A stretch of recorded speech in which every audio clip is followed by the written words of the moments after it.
Hello teachers, welcome back to my games. And last time I showed you the board that I made, and I want to show you some additional games that can be played with this board.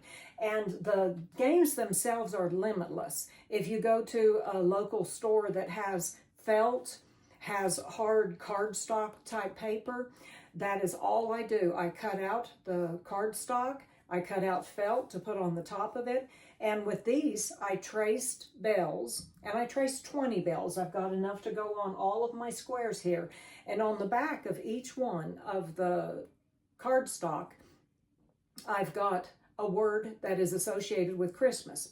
And I made sure I have two of each. So this one has donkey on it. Two of them will have shepherds, two have Mary, two have Joseph, two have Bethlehem, two have star.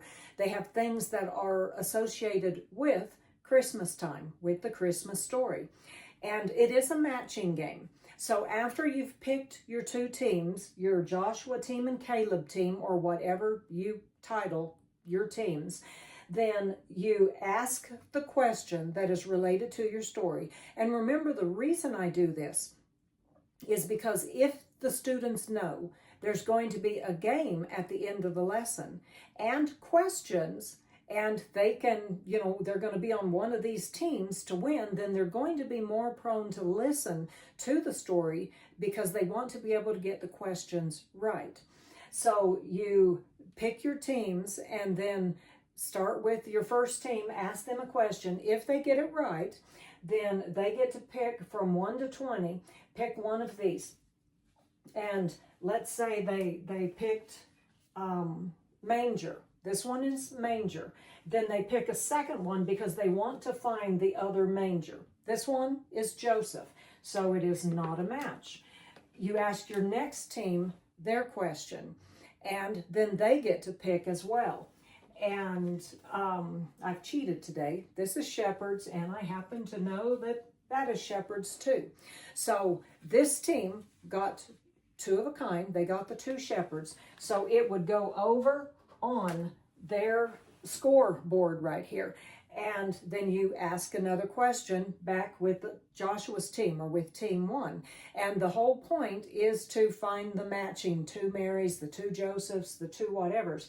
And at the end of your game, you count how many pairs each of the teams have.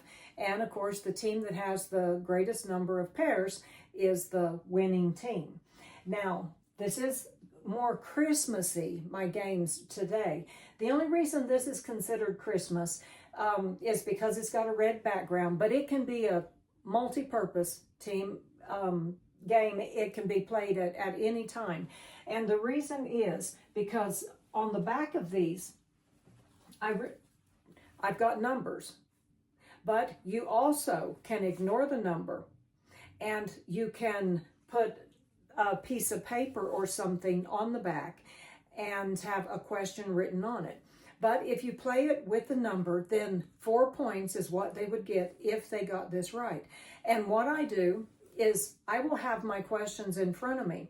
And if you'll notice, this frog's cheeks are blue, this one is yellow, this one is red.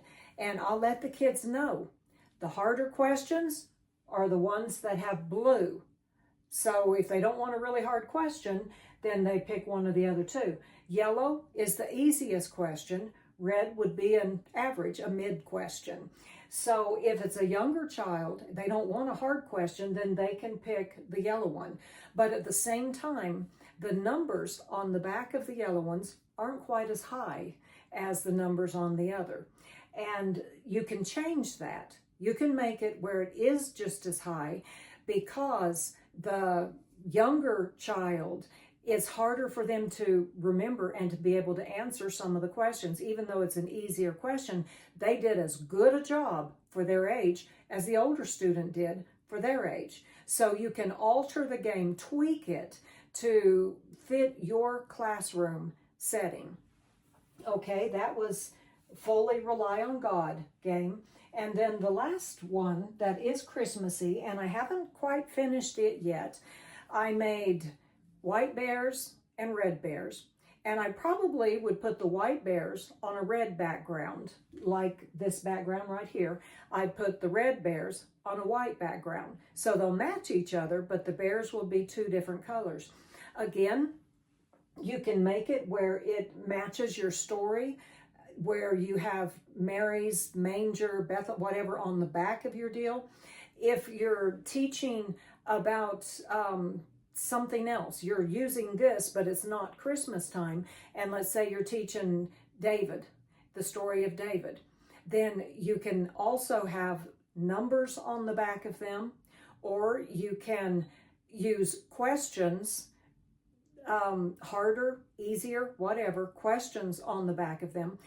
Tweak the games to match what you need, what your classroom needs. And remember, once you've put these together, yes, it takes effort to draw a whole bunch of bears and cut them out, you know, and draw the black and everything on them. But once you've got them, you've got them.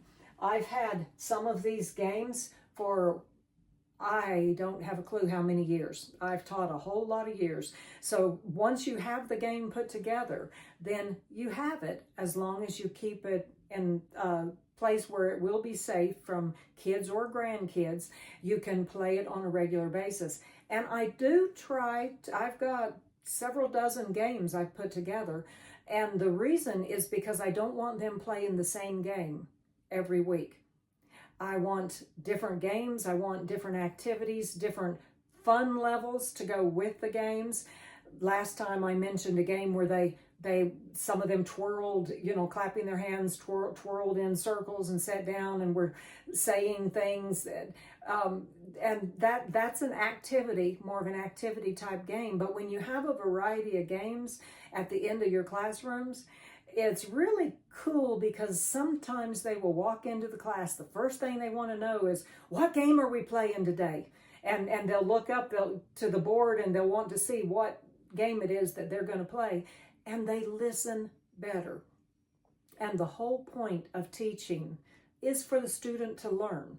So when you put a little bit of effort into putting games like this together and coming up with very creative ways to implement the games with the kids, then you have a classroom of kids who are excited to listen to your lesson.